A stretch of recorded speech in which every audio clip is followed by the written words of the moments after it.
Today's scripture is incredibly hard to read. I apologize for that. But it comes from the book of Luke, the 15th chapter. If you'd like to follow on in your pew Bibles, it will probably be darker than this, but possibly a different translation. So you can just listen along if you'd like. All the tax collectors and sinners were gathering around Jesus to listen to him. The Pharisees and legal experts were grumbling, saying, "This man welcomes sinners and eats with them." Jesus told them this parable. Suppose someone among you had 100 sheep and lost one of them. Wouldn't he leave the other 99 in the pasture and search for the lost one until he finds it? And when he finds it, he is thrilled and places it on his shoulders. When he arrives home, he calls together his friends and neighbors, saying to them, "Celebrate with me because I've found my lost sheep." In the same way, I tell you, there will be more joy in heaven over one sinner who changes both heart and life than over 99 righteous people who have no need to change their hearts and lives.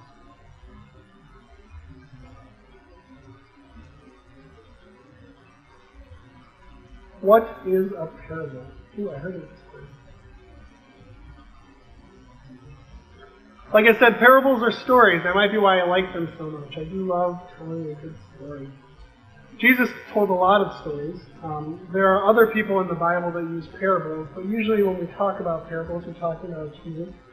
When I was doing some reviewing for this sermon, I heard it put like this, and I thought, what a beautiful way. It said, "A parable is an earthly story with a heavenly meaning." That was poetic. But really, we have parables with all sorts of meanings. Why do we use them?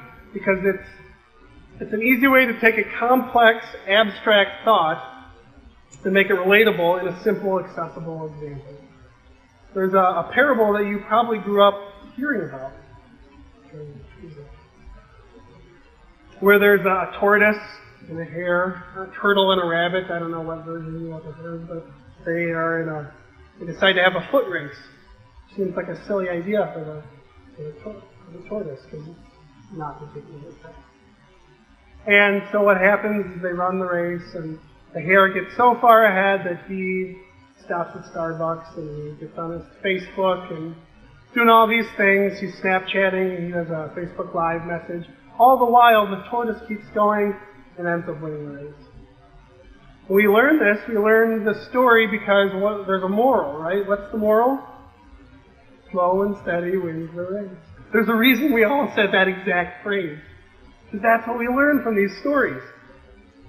But I could have just told you that. I could say, when you're doing something, do something methodically, slowly, carefully. Because if you do it fast, you might make a mistake, you might get yourself in trouble. The best way to do something is slowly. There's something about these stories that kind of ignite our imagination and we have this visceral reaction to. So we have these parables with Jesus Christ. This is probably my favorite parable. My wife and sister-in-law have probably heard me preach on this 3 or 4 times. I wanted to start with this one because it's such a good one. But it's about sheep. And it occurred to me about 2 days ago that some of you, I think, keep sheep or have kept sheep. So you probably know a lot more about this than I do.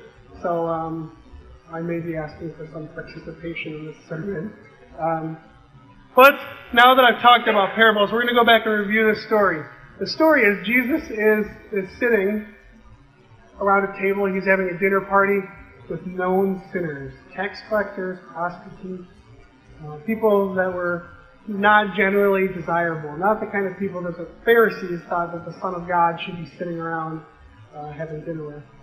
And so they called him on it. They said, "Jesus, you can't possibly be the Son of God. The Son of God would never sit and have dinner with these people." Of course, Jesus, instead of just answering or saying something straightforward, was a little mysterious with his story. Let me tell you a story about some sheep and a shepherd. So if you knew a shepherd and he had 100 sheep, and one of them went missing, he'd go look for the sheep. He'd leave the 99, he'd go to the one, he'd find it, he'd be very celebratory, he'd come home with it around his shoulders, and he would call all his friends, and they would rejoice together. And like this, we are supposed to take from this, that the lost sheep, that the shepherds will pursue the lost sheep to the ends of the earth. This is in a way that Jesus is pursuing the people around this table because they are the people that need to be pursued.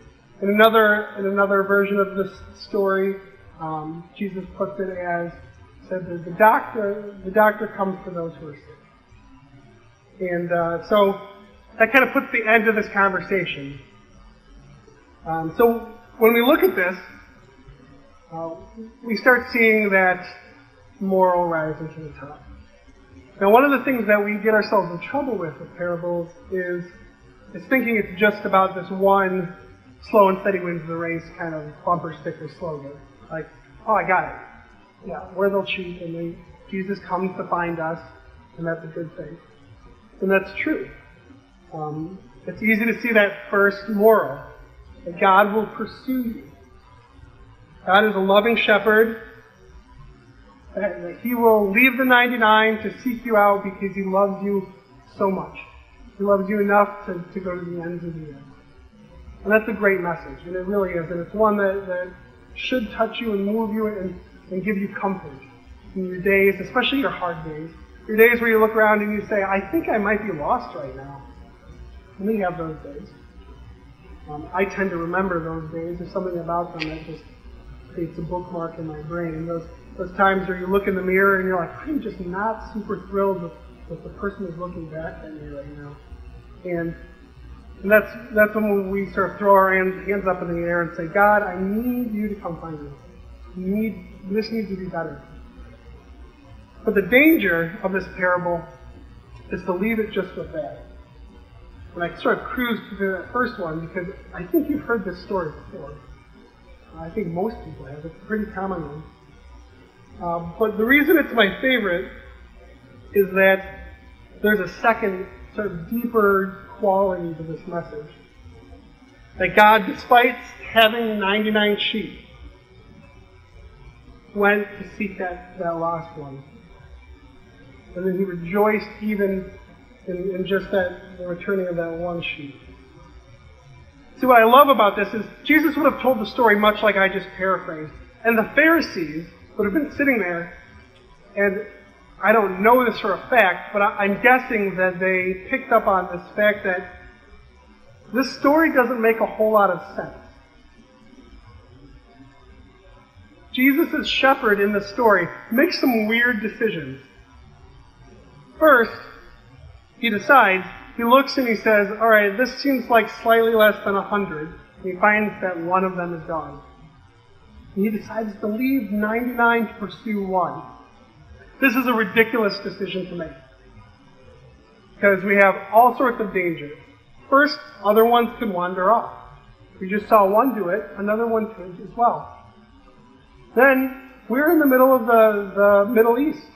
They're like cougars and, I don't know if there's coyotes, something, bears and wolves and all sorts of terrible things.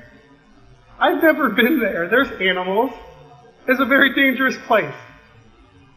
There were dangerous things here. That the shepherd was their protection. We've learned this about with King David, who takes on Goliath, and he's got his sling and his rocks, and he shoots the rock and hits Goliath in the head. He learned it. He was a shepherd. He learned this, shooting rocks at whatever indigenous animals are there that would threaten the lives of sheep. They're lurking, I assume, behind every bush, just waiting for the shepherd to not be paying attention. So first, he identifies this, I like to say it's a bad risk-to-return ratio. He had 99. If you've gone through school, 99% is pretty good. That's like almost an A+. It's a solid A right there. The wilderness is not the kind of place to risk that 99% to chase down the one you missed. And that's what the shepherd does. In a lot of ways, this is kind of an irresponsible move. And then my favorite part of it is that what does he do after he makes this wildly inappropriate decision to leave these helpless creatures all by themselves, and he goes off and he's like, he comes home and he calls all the people he knows to like brag about this bad decision that he just made. He rejoices in it. He's, guys, listen to this ridiculous thing I just did. I left all my sheep and I found the one. I love that. I love that aspect of the story. And I love it because I envision that the Pharisees were confused by this. This was Jesus telling this story. They were expecting some sort of answer that made sense. At the very least, they were expecting some sort of antagonistic thing, some sort of argument. But instead, Jesus tells this story. The story about a shepherd who's irresponsible, who's unrealistic, who's a little bit ridiculous, who makes this decision and rejoices in it. The Pharisees at the end of this, I think, would have been wildly confused. Because it's a confusing thing. It's a little bit of a ridiculous thing when you think about what we're supposed to learn here. That God pursues us well beyond the point of reason. We are unreasonably sought after, irresponsibly pursued. We're the ones that wandered away. We weren't the sheep that stayed, that were good. We don't deserve to be sought after. That's the best news of the gospel. That's what Jesus Christ was all about. He came for everyone, and most especially the people that needed him the most. And that's us. I mean, that's the thing. The more I live my life, the less I think I've ever met someone that's in the 99. It's kind of a weird math thing. I think we're all that one. Not only does God pursue us recklessly, but when he finds us, he's not quiet about it. He rejoices in our return. He will cross the divide every single time, so we need reconciled. And as the sheep that's been lost, we're grateful to be found again. I say again because we were created with God. We were created to be connected with God. We talked about this back when we did our Basics series. We were created by God to be with God. So that sin separates us. And it's not our fault. We were born sinful. And we do our best to get back to that place. We couldn't do it alone. The sheep couldn't find its way back. It was just lost. I learned this fascinating thing about sheep, and if you know about sheep and this is not true, don't correct me right now. But that they can only see about 6 feet in front of them. 6 feet at a time. Everything else is a little hazy. Imagine being lost and trying to find your way back. You only see 6 feet in every direction. You just can't do it alone. That's what a shepherd can do. So where the word reconciliation comes from, re, as in again, con, reconciliation, conjugate together. Our reconciliation is being brought back together with God. And God will never stop seeking it. Nothing in the world could discourage him from that pursuit. Nothing we can say or do or not say or not do. Nothing could stop him from going to find us where we are and working to lead us home. This parable is a story of hope. Hope in the face of being challenged by Pharisees. Hope to everyone else at that table that heard the story. Prostitutes,